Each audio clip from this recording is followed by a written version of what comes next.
नमस्कार दोस्तों, आप सबों का स्वागत है। बिहार बोर्ड मैट्रिक परीक्षा 2024 के लिए कक्षा 10वीं गणित में आपको हम 2 नंबरा और 5 नंबरा प्रश्न बता रहे हैं। तो आइए आज पार्ट नंबर 3 का पहला प्रश्न देखिए। द्विघात समीकरण 5x² माइनस 4x प्लस 2 बराबर 0 का विवेचक ज्ञात करिए।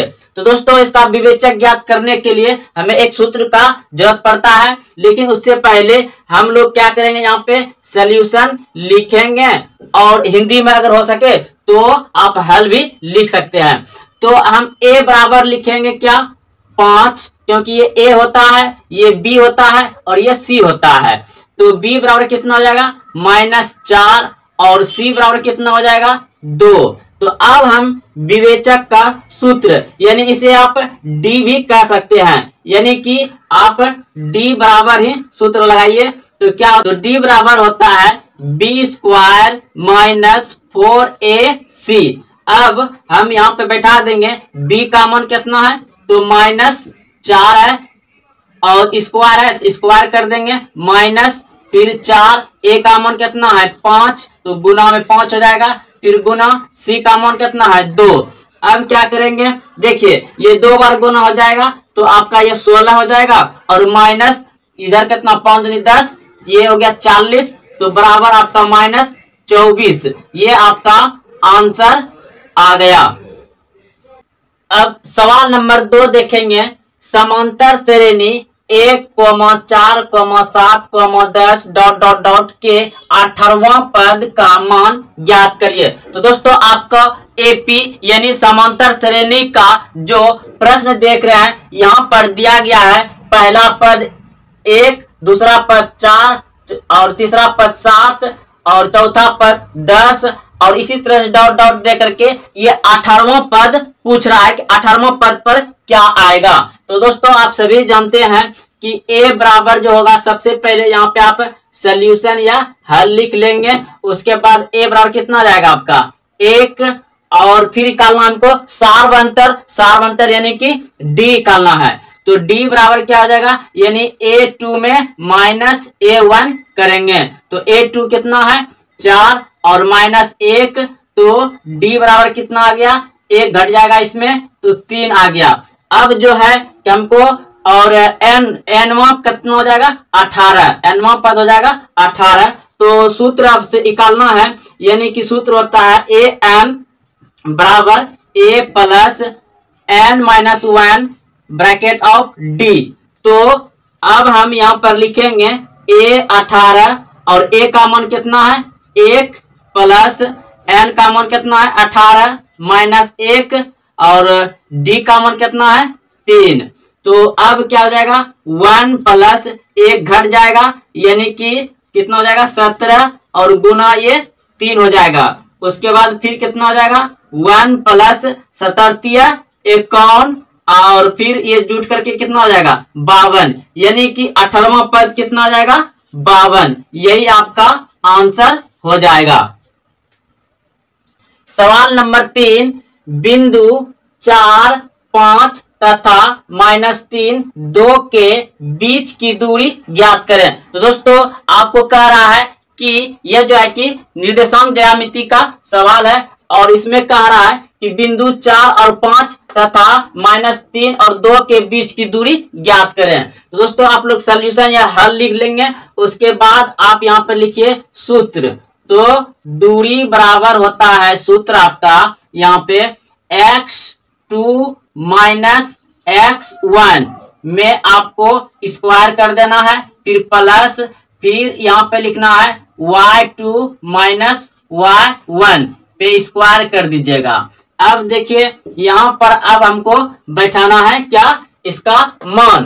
तो अब देखिए यहाँ पे -3 है, देखिए ये होता है आपका x1 और ये हो जाएगा x2, ये हो जाएगा आपका y1 और ये हो जाएगा y2।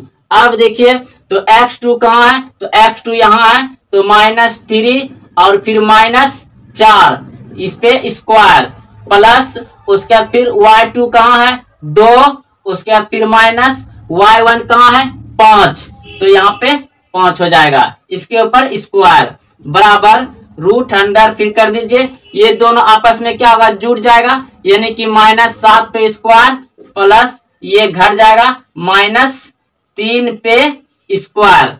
तो दोस्तों ये सम पावर है तो प्लस में ही आएगा, यानी कि रूट अंडर हो जाएगा आपका ये 49 अब प्लस ये हो जाएगा आपका 9। तो अब जोड़ दीजिए, 9 दूनी 18 करो 8 बाकी 1 1 5, यानी कि रूट अंडर 58, यही आपका आंसर आ जाएगा। 4 नंबर प्रश्न है, एक समबाहु त्रिभुज की परिमिति 30 सेमी है, इसका क्षेत्रफल ज्ञात कीजिए। तो दोस्तों एक समबाहु त्रिभुज है जिसका की परिमाप कितना है, 3 सेंटीमीटर है और उसका पूछा गया है क्षेत्रफल। तो दोस्तों अगर आपको सूत्र याद है तो अच्छी बात है, नहीं याद है तो हम यहाँ लिख करके बनाएंगे, आप कॉपी में नोट करते जाइएगा। तो देखिए यहाँ पे लिखेंगे सॉल्यूशन या हल लिख देंगे, उसके बाद लिखेंगे, देखिए ये समबाहु त्रिभुज है, समबाहु त्रिभुज यानी कि ये सभी जो है किसका बराबर होता है, ये सभी बराबर होता है समबाहु त्रिभुज में।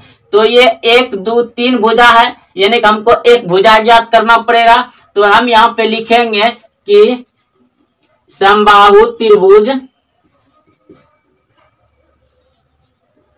समबाहु त्रिभुज का भुजा बराबर हो जाएगा यहाँ पे 30/3, तो कितना आ जाएगा, ये 10 हो जाएगा। अब जो है कि समबाहु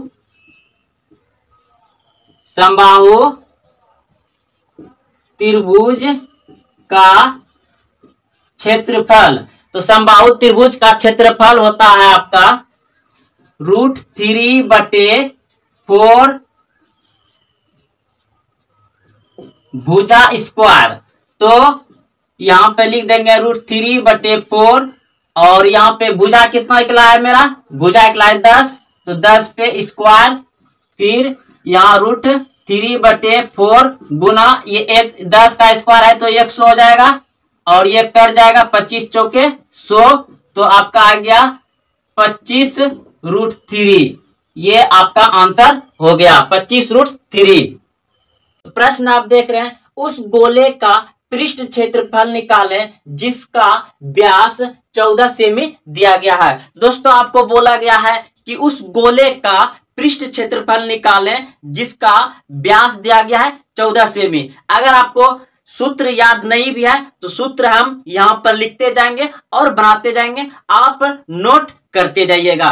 तो देखिए दोस्तों, यानी कि व्यास को हम लोग क्या कहते हैं, डी कहते हैं, तो डी बराबर मेरा कितना आ जाएगा 14। तो आर बराबर कितना होगा, आर किसको कहते हैं, त्रिज्या को, तो हो जाएगा यहाँ पे आपका 14/2, यानी कि व्यास बटे, देखिए आपका जो है कि त्रिज्या जो होगा आपका, त्रिज्या बराबर होता है व्यास बटे 2। तो व्यास हमको, व्यास कितना दिया गया है 14 सेमी दिया गया है, तो त्रिज्या बराबर व्यास बटे 2, सॉरी यहाँ बटे हो जाएगा, बटे में यहाँ पर 2 होगा, तो हम लिख दिए। तो आर बराबर कितना हो जाएगा मेरा, कट करके 7 आ जाएगा। अब हमको निकालना है, आर का मान तो निकल गया मेरा, अब हमको निकालना है इसका पृष्ठ क्षेत्रफल। तो यहाँ पर हम लोग क्या लिखेंगे, सॉल्यूशन लिख देंगे इस तरह से और इसको सॉल्व करेंगे। तो अब हम लिखेंगे यहाँ पे इसका क्षेत्रफल होता है 4πr², 4πr² होता है गोले का पृष्ठ क्षेत्रफल। तो हम यहाँ बैठाएंगे 4 गुना पाई का मान कितना होता है 22/7 गुना r कितना है 7 निकल गया है यहाँ पे स्क्वायर। अब क्या करेंगे 4 गुना 22/7 गुना ये स्क्वायर है तो 2 बार लिख देंगे 7 को। अब देखिए इसको और इसको कटा देंगे तो आपको हो जाएगा 22 चौके कितना हो जाएगा 4 दूनी 8, 4 दूनी 8 गुना 7, फिर इसको गुना करेंगे 8 7 56, 56 के 5 सॉरी 56 के 6, अब बाकी कितना रह गया 5, फिर 8 7 56, 56 और 5 कितना हो जाएगा 61। तो ये आपका आ गया यहाँ पर 616 सेंटीमीटर स्क्वायर। ये आपका आ गया यहाँ पे आंसर।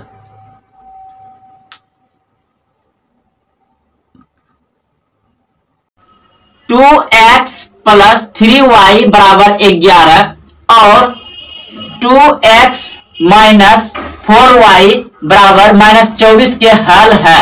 तो इसका हल निकालना है, यानी x और y का मान निकालना है। आपके सामने ऑप्शन दिया गया है। तो सबसे पहले हम लिख लेते हैं तब 2x प्लस 3y बराबर 11। दूसरा है 2x माइनस 4y बराबर -24। तो देखिए हम क्या करेंगे, अगर हमको इसको कटाने के लिए, देखिए दोनों तो एक साथ नहीं निकलेगा, इसलिए हम क्या करते हैं, इन दोनों में से किसी एक को कटाते हैं। तो हम देख रहे हैं यहाँ कट रहा है, तो हम इसका, ये दोनों सेम है तो ये दोनों कट जाएगा, तो हम इसका चिन्ह चेंज कर देते हैं, माइनस। इसका कोई कम नहीं होगा, यहाँ पे जो भी कराएगा कम नहीं होगा, तो माइनस यहाँ, तो यहाँ क्या हो जाएगा प्लस, और यहाँ माइनस है तो ये भी प्लस हो जाएगा। अब क्या करेंगे, जोड़ देंगे, क्योंकि ये प्लस था तो यहाँ माइनस कर दिए, यहाँ माइनस था तो प्लस हो गया, यहाँ प्लस था तो माइनस हो गया, चिन्ह को चेंज कर दिए। ठीक है, अब क्या करेंगे, ये तो माइनस प्लस सब कट जाएगा। ठीक है, ये दोनों क्या होगा, जुड़ जाएगा, 4 3 7 y, 4 3 7 y बराबर, इधर आप जोड़िएगा कितना हो जाएगा, इसको जोड़िएगा तो कितना आएगा, देखिए 11 और 24 कितना होता है, देखिए 4 1 5 5 और 2 1 3 35 हो गया। इसका मान नहीं होगा क्योंकि हम यहाँ चिन्ह प्लस कर दिए।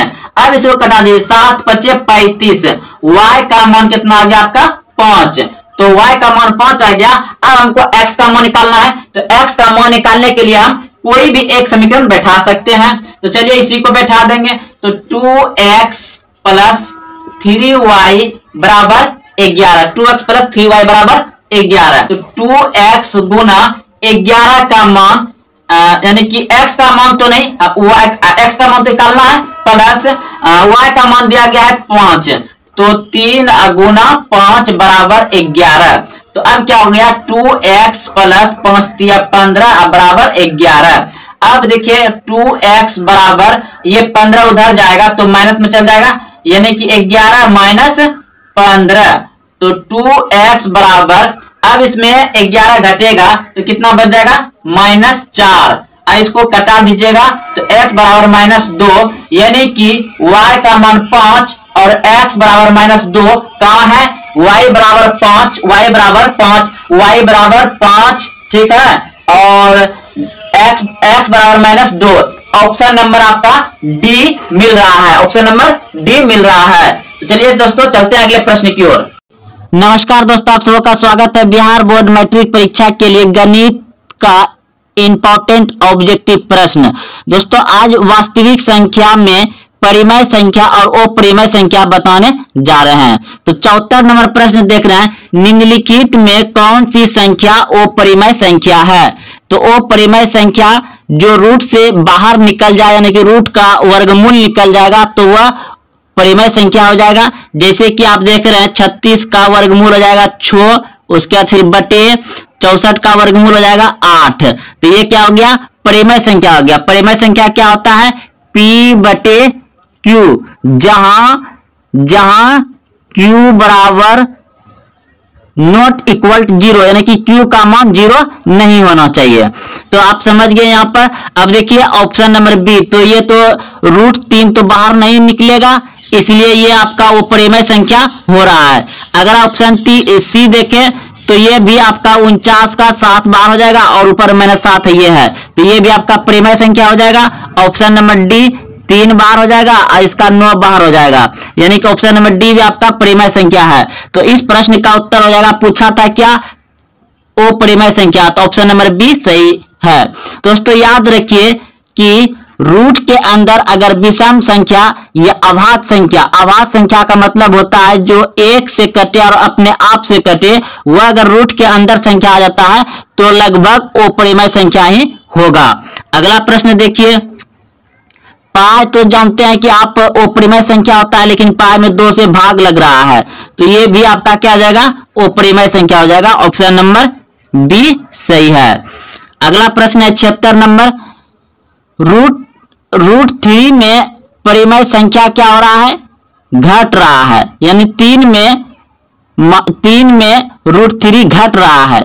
देखिए एक 3 बात याद रखिए, अगर परिमेय संख्या किसी अपरिमेय संख्या के साथ घटे तो क्या होगा, अपरिमेय संख्या हो जाएगा।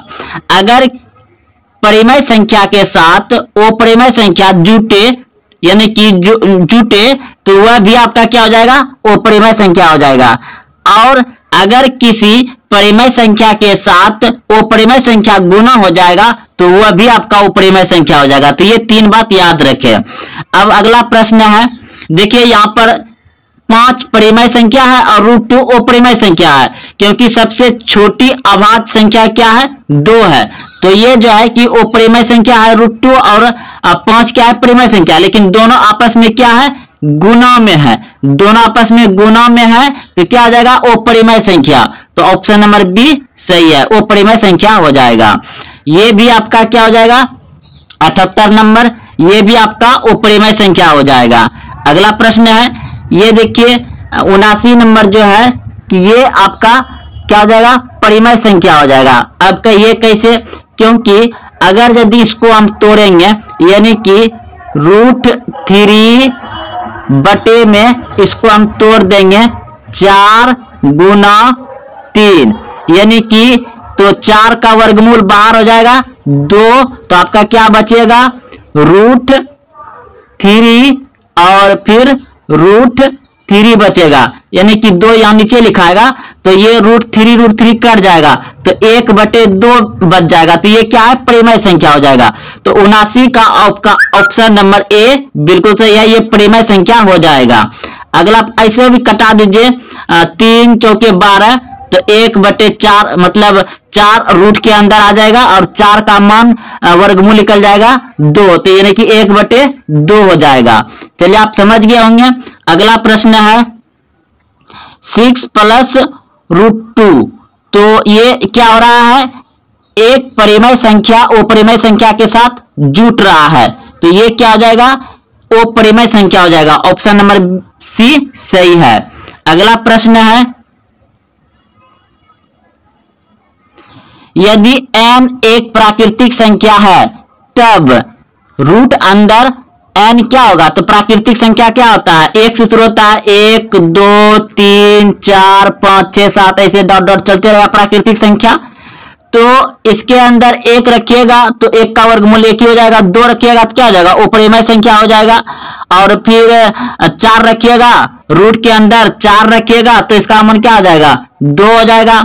और रूट के अंदर जैसे शुरू में बताया कि 1 रखिएगा जिसका मान भी 1 आ जाएगा, लेकिन रूट के अंदर 2 रखिएगा तो ये क्या हो जाएगा, आपका अपरिमेय संख्या हो जाएगा। रूट के अंदर 3 रखिएगा तो ये अपरिमेय संख्या हो जाएगा। रूट के अंदर 5 रखिएगा तो ये अपरिमेय संख्या हो जाएगा। रूट के अंदर 8 रखिएगा, यानी कि प्राकृतिक संख्या जो 1 2 3 4 5 होता है इस तरह से आगे बढ़ेंगे, लेकिन 4 रखे तो 2 बाहर हो जाएगा। तो इस प्रश्न का उत्तर हो जाएगा आपका ऑप्शन नंबर डी। याद रखिएगा, कभी प्राकृतिक संख्या और कभी अपरिमेय संख्या, यानी कि दोनों आ सकता है, दोनों आ सकता है, याद रखिएगा।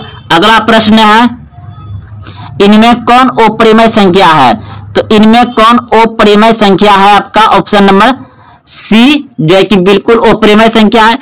किसी अपरिमेय संख्या एक का व्युत्क्रम यानी कि उल्टा 1/a क्या होगा, तो इस प्रश्न का उत्तर हो जाएगा आपका ऑप्शन नंबर ए, अपरिमेय संख्या ही हो जाएगा। अगला प्रश्न है, √11 क्या है, तो यह एक अपरिमेय संख्या हो जाएगा। ऑप्शन नंबर ए सही है, क्योंकि रूट से बाहर नहीं निकलेगा। अगला प्रश्न है, निम्नलिखित में कौन परिमेय संख्या है, तो यहां पूछा गया है कि परिमेय संख्या कौन है, तो ये तो आपका अपरिमेय संख्या हो जाएगा, ये भी आपका अपरिमेय संख्या हो जाएगा। 16 का वर्गमूल निकलेगा, 4 चौके 16, 4 निकल गया, फिर इसका 5 निकल जाएगा, तो ये आपका परिमेय संख्या हो जाएगा। Option number C, option number C सही होगा, ये भी आपका अपरिमेय संख्या हो जाएगा। अगला प्रश्न है, निम्नलिखित में कौन परिमेय संख्या है, निम्नलिखित में कौन परिमेय संख्या है, तो इसमें देख रहे हैं कि परिमेय संख्या हो जाएगा आपका ऑप्शन नंबर सी, बिल्कुल सही है, क्योंकि इसको जब गुणा करिएगा तो रूट के अंदर हो जाएगा 121, तो बाहर हो जाएगा इसका वर्गमूल 11, हो जाएगा। यानी कि दो गो रूट के अंदर एक जैसा होता है तो एक बाहर हो जाता है। तो ऑप्शन नंबर सी सही है, ये आपका परिमेय संख्या है। अगला प्रश्न है आपका, निम्न में कौन अपरिमेय संख्या है? निम्न में कौन अपरिमेय संख्या है? तो ऑप्शन नंबर सी, ये आपका अपरिमेय संख्या हो जाएगा। अगला प्रश्न है,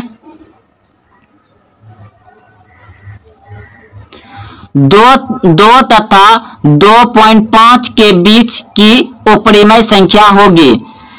तो यह जो है कि इसका 5 का जब वर्गमूल निकालिएगा तो 2.2 2.5 लगभग इसके दो इसी के बीच में आता है। तो ऑप्शन नंबर बी सही हो जाएगा। अगला प्रश्न है, अगर p एक अभाज्य संख्या है तो रूट अंदर p क्या होगा? तो दोस्तों अब शुरू में बताए थे, जब अभाज्य संख्या रूट के अंदर आएगा तो क्या हो जाएगा? अपरिमेय संख्या हो जाएगा।